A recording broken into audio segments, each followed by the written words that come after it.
On a bright summer morning in a bustling suburban neighborhood outside Atlanta, Lieutenant Andrea Thompson had just finished her overnight shift as the county's first black female sheriff. After 15 years of dedicated service and numerous commendations, she was respected throughout the law enforcement community. Wearing civilian clothes and driving her personal vehicle, she headed home to catch up on some much-needed rest. The peaceful drive took an unexpected turn when she noticed a patrol car following her closely. Despite maintaining perfect driving etiquette, the patrol car's lights suddenly flashed. Lieutenant Thompson, well-versed in protocol, pulled over safely, keeping her hands visible on the steering wheel. Officer Richard Baker approached her vehicle with his hand resting on his holster, an unnecessary precaution that didn't go unnoticed by the experienced sheriff. His demeanor was immediately confrontational, speaking to her in a condescending tone that seemed to carry underlying prejudices. License and registration, he demanded without any greeting or explanation for the stop. Of course, officer, Lieutenant Thompson replied calmly, maintaining her professional composure. May I ask why I'm being pulled over? Officer Baker ignored her question, instead scrutinizing her documents with exaggerated suspicion. Step out of the vehicle, he ordered, despite having no probable cause. Lieutenant Thompson, knowing her rights and proper procedure, calmly asked again, Officer, I'd like to know the reason for this stop. I haven't committed any traffic violations. The situation escalated quickly as Officer Baker, visibly agitated by her questioning, reached for his handcuffs. I said step out of the vehicle. Your attitude is suspicious, and I have reason to believe you're impersonating a law enforcement officer. The irony of the situation wasn't lost on Lieutenant Thompson. The badge and ID he held in his hands were not just authentic. They outranked his own.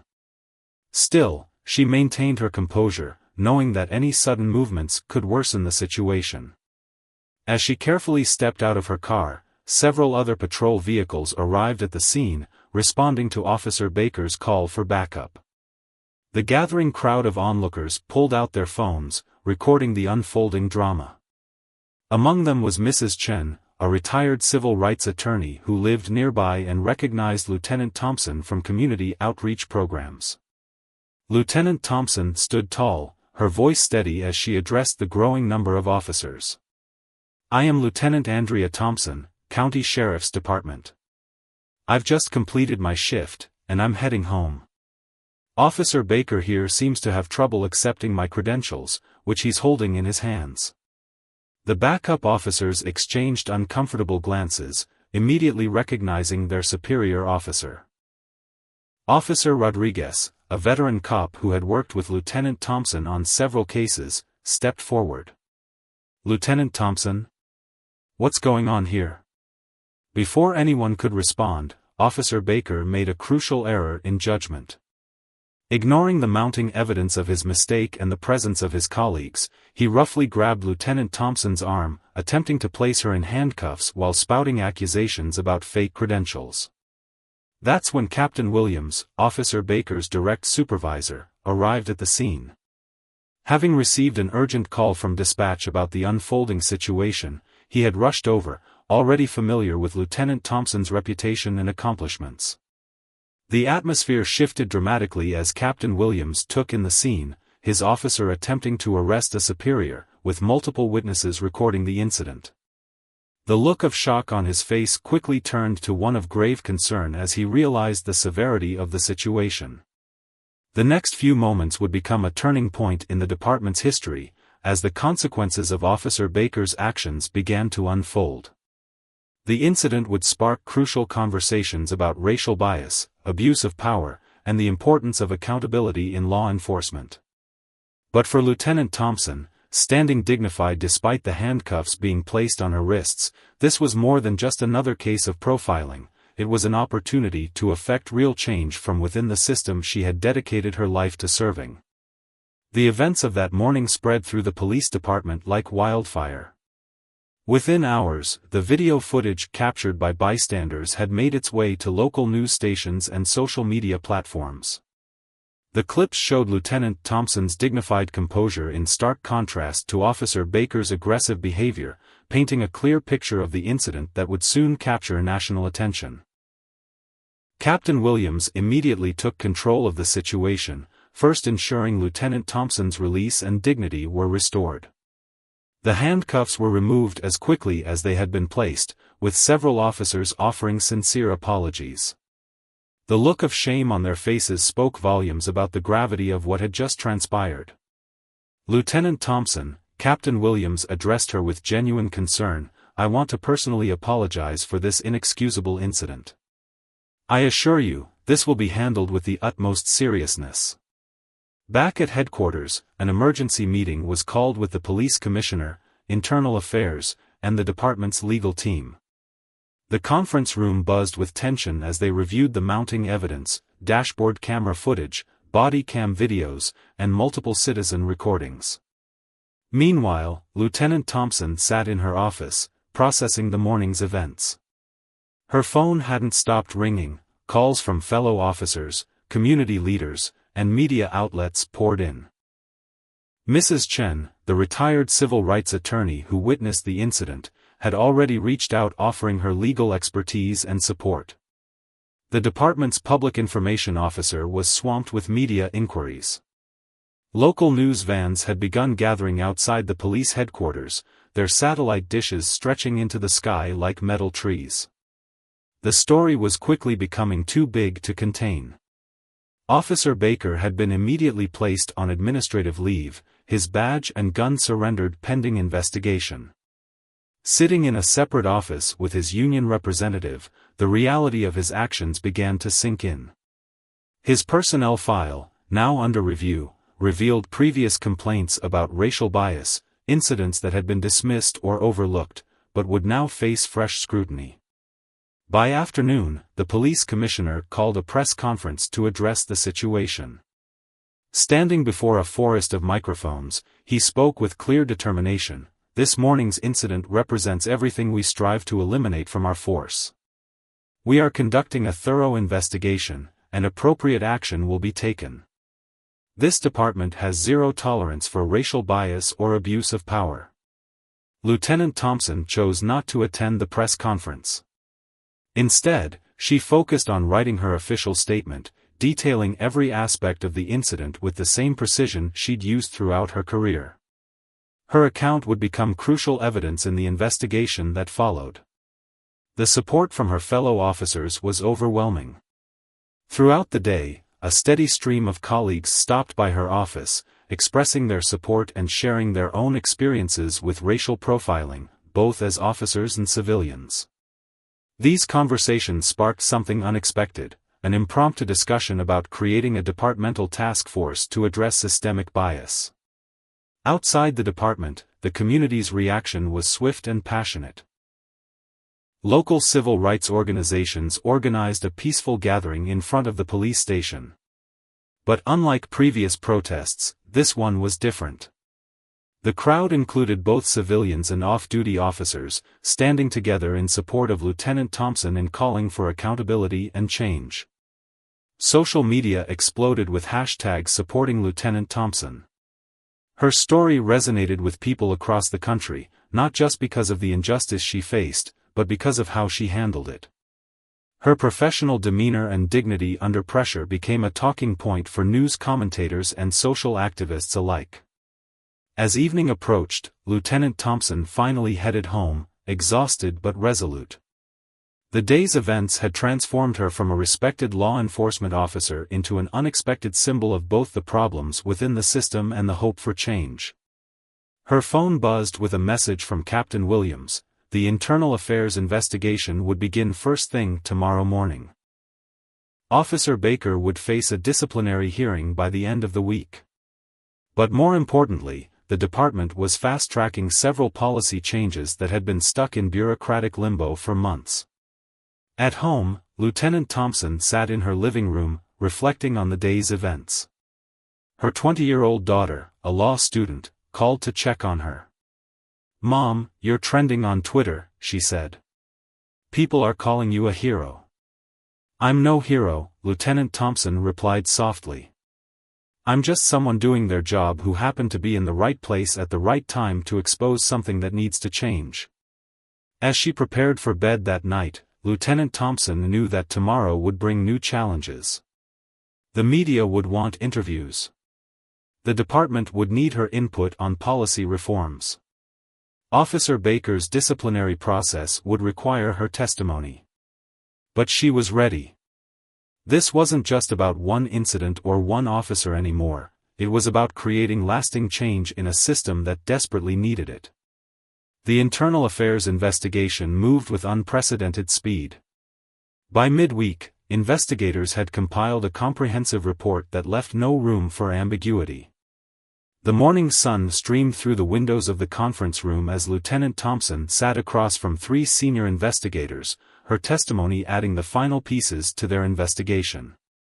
In your 15 years of service, one investigator asked, have you encountered similar situations of bias within the department? Lieutenant Thompson chose her words carefully, understanding the weight they carried. What happened to me isn't unique. The difference is that this time, there were cameras, witnesses, and undeniable evidence.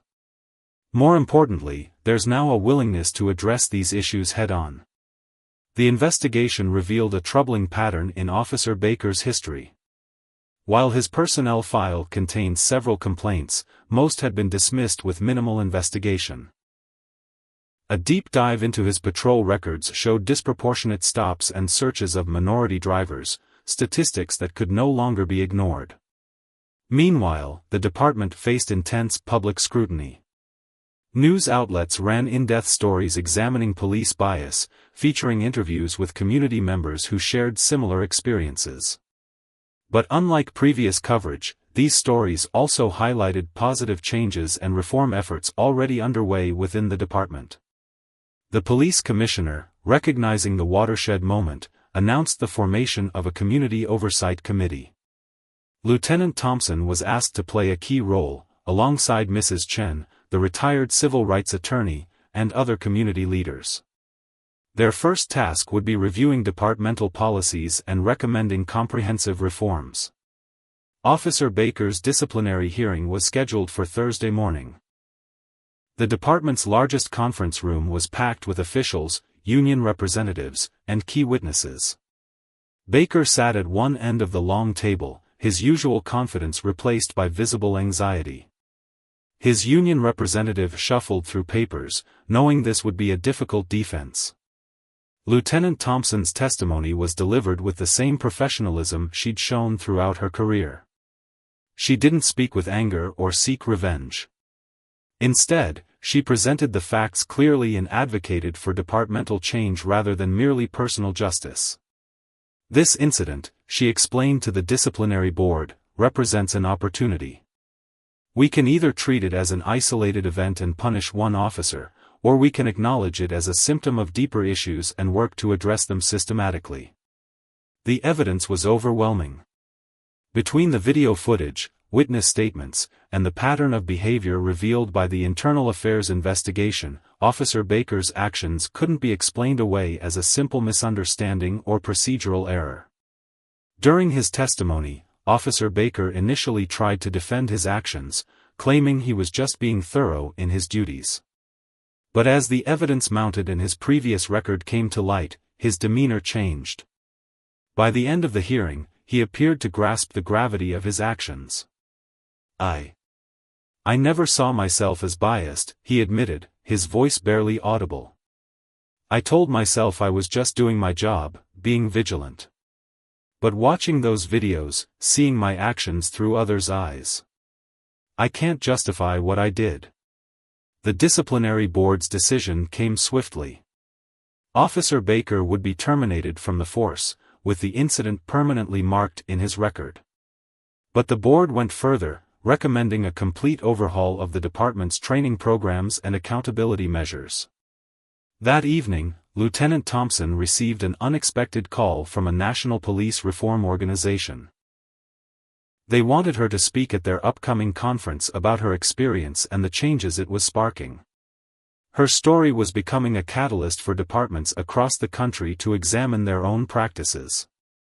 The local community college reached out as well, asking if she would consider teaching a course on community policing and bias awareness for their criminal justice program. It seemed her experience was opening doors not just for change, but for education and understanding. Back at the station, subtle but significant changes were already visible. Officers began openly discussing bias and sharing experiences they'd previously kept quiet. Training sessions were being revamped, with greater emphasis on cultural awareness and de-escalation techniques. The wall of silence that often surrounded these issues was starting to crack. Lieutenant Thompson's daughter, inspired by recent events, decided to focus her law school studies on civil rights and police reform. "Mom," she said during their evening call, "what happened to you was terrible, but look at all the good that's coming from it. You're changing things from the inside." As the week drew to a close, Lieutenant Thompson sat in her office, reviewing the final investigation report. Her inbox was filled with messages from officers around the country, sharing similar stories and asking for advice on implementing changes in their own departments.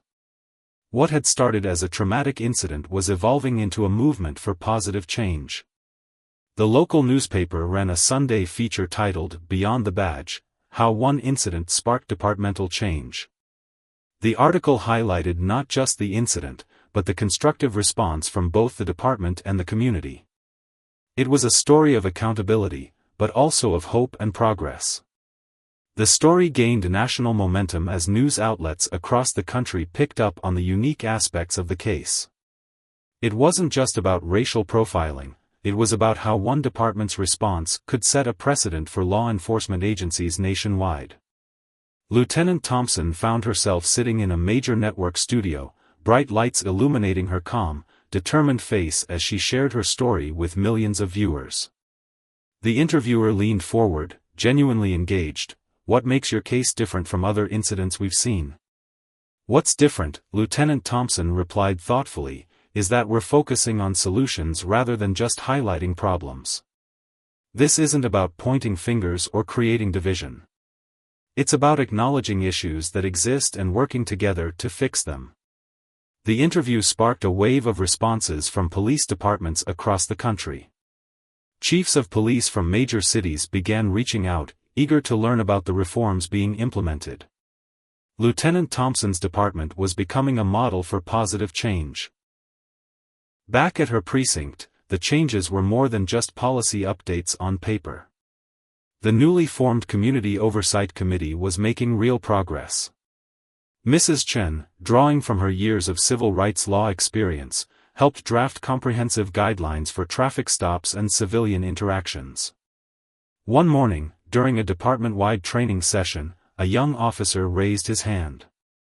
"Lieutenant," he said, his voice slightly nervous, "I want to admit something. I've sometimes made assumptions based on appearance during traffic stops. But your experience, it's made me really think about my actions." This kind of honest dialogue was becoming more common. Officers were opening up about their own biases and fears, creating an environment where these difficult conversations could happen without judgment. The department psychologist noted a significant increase in officers voluntarily seeking guidance on dealing with implicit bias. The ripple effects continued to spread.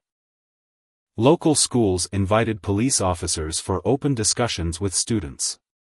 Community centers hosted forums where residents could share their experiences with law enforcement. These conversations weren't always easy, but they were necessary for building trust. Lieutenant Thompson's inbox was flooded with emails from fellow officers across the country, particularly minority officers who had faced similar situations but stayed silent. Their stories reinforced the importance of speaking up and pushing for change. One email particularly stood out.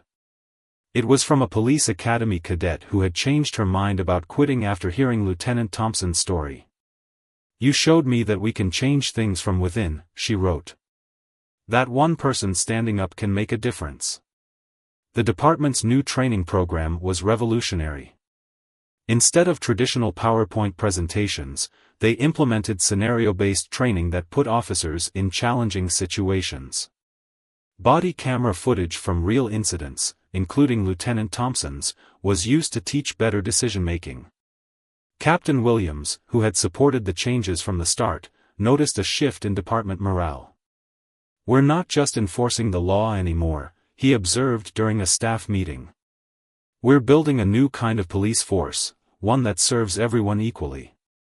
The statistics began to tell the story. 6 months after the incident, traffic stop data showed more equitable treatment across all demographics. Civilian complaints were down, and community satisfaction surveys showed improving trust in law enforcement. Lieutenant Thompson's daughter organized a law school symposium on police reform, where her mother was the keynote speaker. The auditorium was packed with future lawyers, law enforcement officers, and community activists, all eager to learn from her experience. "Change doesn't happen overnight," Lieutenant Thompson told the audience. "It happens one conversation, one policy, one person at a time. What matters is that we keep moving forward, even when it's uncomfortable." The former Officer Baker's story took an unexpected turn. After his termination, he underwent extensive counseling and began speaking to police groups about his experience. His honest acknowledgement of his biases and the harm they caused became a powerful teaching tool. 1 year after the incident, Lieutenant Thompson stood before the city council, presenting the results of their reform initiatives. Crime rates had remained stable while community trust had significantly improved. Other departments were adopting their training programs and oversight measures. The council chamber was filled with familiar faces: Mrs. Chen, Captain Williams, community leaders, and fellow officers. Even some of the bystanders who had recorded the original incident were present. They had all become part of this larger story of transformation. As she concluded her presentation, Lieutenant Thompson shared a personal reflection: "What happened to me was unfortunate, but the response, from our department, our community, and law enforcement nationwide, has been extraordinary. We're proving that accountability and progress can go hand in hand." 18 months after the incident, Lieutenant Thompson sat in her new office, recently promoted to captain. The walls displayed various awards and recognition, not just for her handling of the incident, but for the revolutionary changes she'd helped implement in law enforcement. The morning's agenda included a virtual training session with police departments from across the country. Her department's reform model had become a blueprint for others, and she regularly shared their experiences and lessons learned. Today's session focused on building trust between law enforcement and minority communities. "Success isn't just about changing policies," she explained to the attentive faces on her screen. "It's about changing hearts and minds. We've learned that when officers understand the impact of their actions on communities, they make better decisions." The statistics supported her words. 2 years of data showed consistent improvement in community relations and more equitable law enforcement practices. Traffic stop disparities had decreased significantly, and civilian complaints were at an historic low. More importantly, officer job satisfaction had improved as community trust increased. Outside her office, the department looked different too. The new recruit class was the most diverse in the department's history. Young officers who had joined after hearing about the reforms brought fresh perspectives and enthusiasm for community-oriented policing. One morning, Captain Thompson received an unexpected visitor, the daughter of former Officer Baker. She had just graduated from the police academy and requested a meeting. The young woman sat nervously across from Thompson's desk. "My father's actions changed our family," she explained, her voice steady despite the emotional topic. "But watching how you handled it, how you turned it into something positive, it inspired me to become an officer. I want to be part of the solution." The encounter reinforced what Captain Thompson had always believed: change was possible when people were willing to learn from mistakes and move forward constructively. She invited the young recruit to join their department's mentorship program. The Community Oversight Committee, now in its second year, had evolved into a powerful force for positive change. Mrs. Chen, still an active member, helped establish similar committees in neighboring districts. Their quarterly town halls became models of productive dialogue between law enforcement and residents. During one such meeting, an elderly gentleman stood up to share his story. "I've lived in this community for 60 years, he said, his voice trembling with emotion. "This is the first time I've felt truly heard by law enforcement. My grandchildren now want to become police officers, something I never thought I'd support." The department's training program continued to evolve. They incorporated virtual reality simulations that helped officers experience situations from different perspectives. The scenarios, based on real incidents including Thompson's own experience, helped officers understand the impact of their split-second decisions. National law enforcement organizations took notice. The department's reform model was featured at major conferences, and their training materials were being adapted by academies across the country. Captain Thompson found herself increasingly in demand as a speaker and consultant. One particular success story stood out.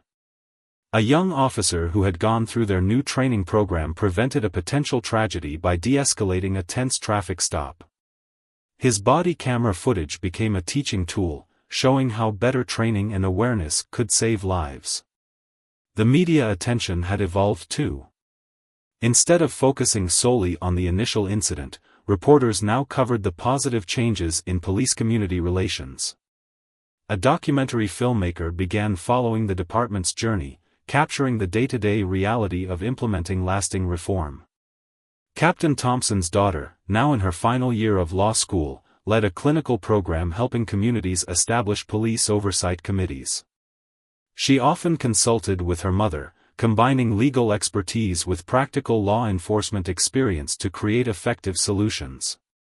The department's annual community picnic, once a sparsely attended formality, had become a vibrant celebration of partnership between law enforcement and residents.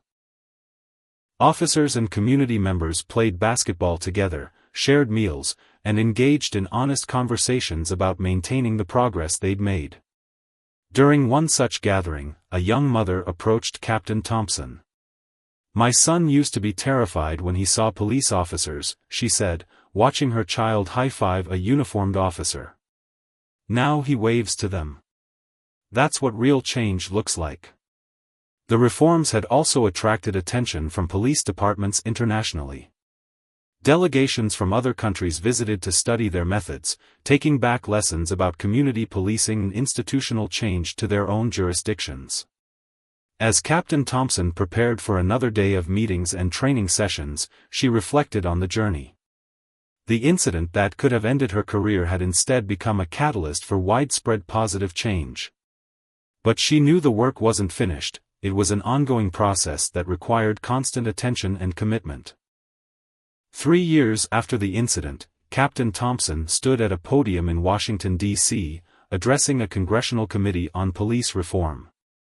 The hearing room was packed with lawmakers, law enforcement officials, and civil rights advocates, all eager to learn from her department's successful transformation. "What happened to me could have ended in bitterness," she testified, her voice carrying through the silent chamber. "Instead, it became a catalyst for change that has improved lives on both sides of the badge. We've proven that reform isn't just possible, it's practical and beneficial for everyone involved." The numbers spoke volumes. Departments that had adopted their training model reported significant improvements in community relations and officer safety. The approach was working not just in urban areas, but in suburban and rural communities as well. Back home, Captain Thompson's department had become a mandatory stop for police officials from around the world.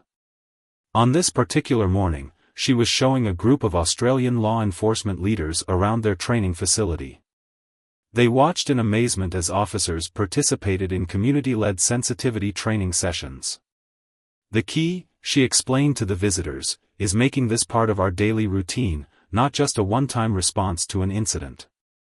Every traffic stop, every citizen interaction is an opportunity to build trust." The department's success had sparked a movement. Other agencies began implementing similar reforms, creating a network of departments committed to positive change. Regular conferences allowed them to share experiences and refine their approaches based on real-world results. One particularly touching moment came during a community feedback session. A teenager stood up, his voice slightly shaking. 2 years ago, my brother was wrongfully stopped by police in another city. He called the department here to report it because he knew they would take him seriously. That's real progress. The ripple effects extended beyond law enforcement. Local businesses reported improved relationships with patrol officers. Schools noticed better engagement between resource officers and students. Even traffic stops, once a source of tension, had become opportunities for positive interaction. Captain Thompson's inbox still received daily messages from officers and citizens alike, sharing their experiences with reformed policing practices. One email came from a sergeant in Texas who had prevented a similar incident by remembering her story during a traffic stop. The department's training videos, which included reconstructions of the original incident, had become part of the curriculum at police academies nationwide. New recruits learned not just what went wrong, but how to handle similar situations correctly. Mrs. Chen, the retired civil rights attorney who witnessed the original incident, had become a regular consultant for police departments nationwide. Her perspective as both a legal expert and a community member proved invaluable in developing balanced policies. During a National Police Chiefs Conference, Captain Thompson reunited with several officers who had been present during her wrongful arrest. They had all grown professionally from the experience, with some becoming trainers themselves in their respective departments. The former Officer Baker had also transformed his life. After years of reflection and personal growth, he now worked with police departments on bias awareness, sharing his story as a cautionary tale and a path to redemption. His honesty about his past mistakes made his message particularly powerful. Captain Thompson's daughter had graduated from law school and was now working on police reform at the federal level. Together, mother and daughter often spoke at conferences, offering unique perspectives on how law enforcement and legal reform could work hand in hand. The Community Oversight Program had evolved into a model of civilian police cooperation. Regular meetings weren't just about addressing problems, they were about preventing them. Citizens and officers worked together on community projects, breaking down barriers that had existed for generations. Local media coverage reflected the change. Instead of tension-filled headlines, stories now focused on collaborative efforts between police and community members. A local news station's documentary about the department's transformation won a regional Emmy Award. One day, while reviewing applications for the next police academy class, Captain Thompson noticed something remarkable. Many candidates cited her story as their inspiration for joining law enforcement. They saw policing as a way to serve their communities while being part of positive change. The department's annual report showed another unexpected benefit: officer retention had improved significantly. The positive working environment and strong community support made officers more likely to stay with the department long-term. As the sun set on another busy day, Captain Thompson sat in her office, looking at a photo from the original incident that had changed everything. Next to it stood a more recent picture, officers and community members working together at a neighborhood cleanup event. The contrast told the story of how far they'd come. 5 years after the incident that changed American policing, Captain Thompson, now Chief Thompson, stood in front of her old patrol car, which had been placed in the department's newly created Museum of Law Enforcement History. The car served as a powerful symbol of how a moment of injustice had transformed into a movement for positive change. The museum itself told the story of law enforcement's evolution in their community. Visitors could see the original dash cam footage, body camera recordings, and citizen videos from that fateful day.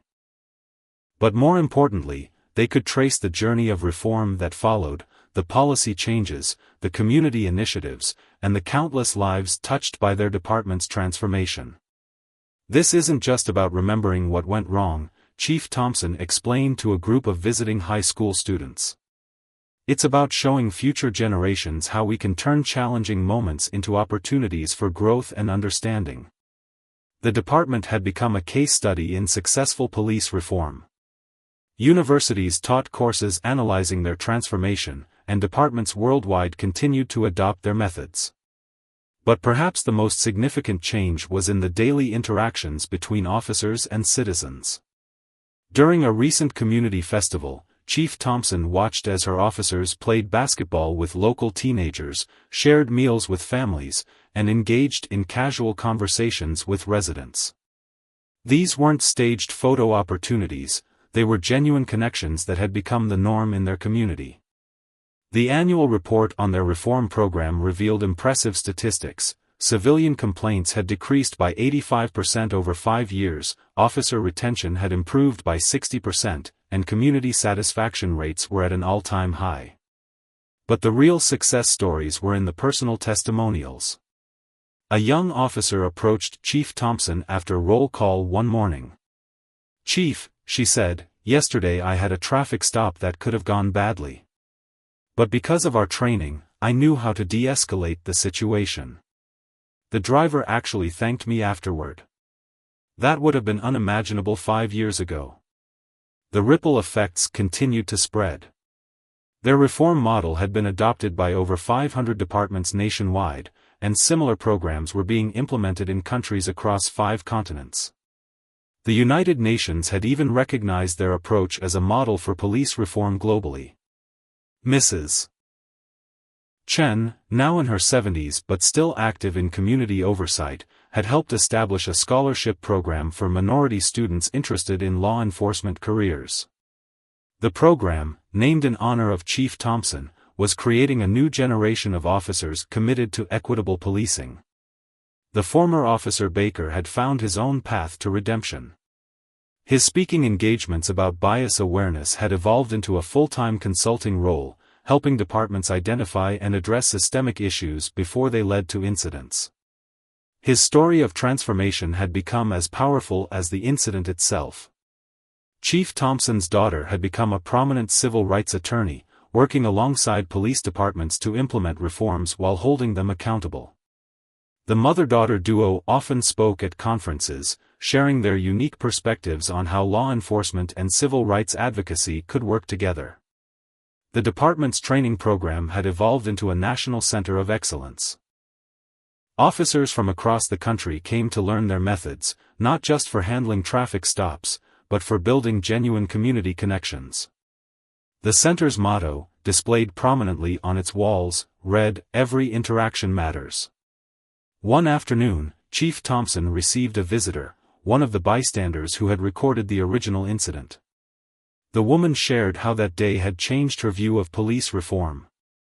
"I used to think change was impossible," she admitted. "But your department proved that with the right leadership and commitment, real transformation is possible."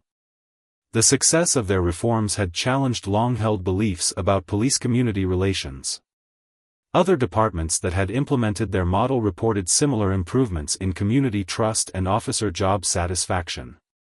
The evidence was clear: good policing and community trust went hand in hand. During a National Police Chiefs Conference, Chief Thompson shared the stage with other leaders who had adopted their reform model. Each had stories of how the changes had positively impacted their communities.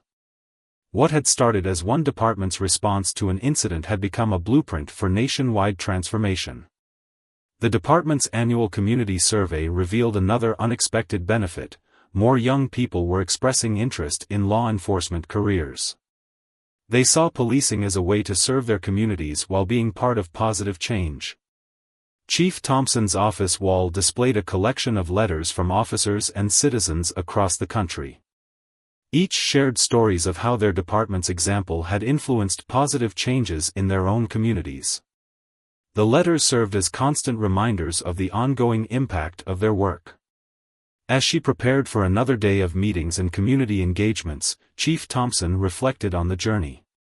The incident that could have divided their community had instead united it. The reforms that some had dismissed as impossible had become reality. The change that many thought would be temporary had become permanent. 5 years ago, she shared during a recent interview, "I couldn't have imagined where we'd be today. But what we've learned is that real change is possible when we're willing to confront our challenges honestly and work together for solutions." Our story isn't just about police reform, it's about the power of turning a negative moment into a catalyst for positive transformation.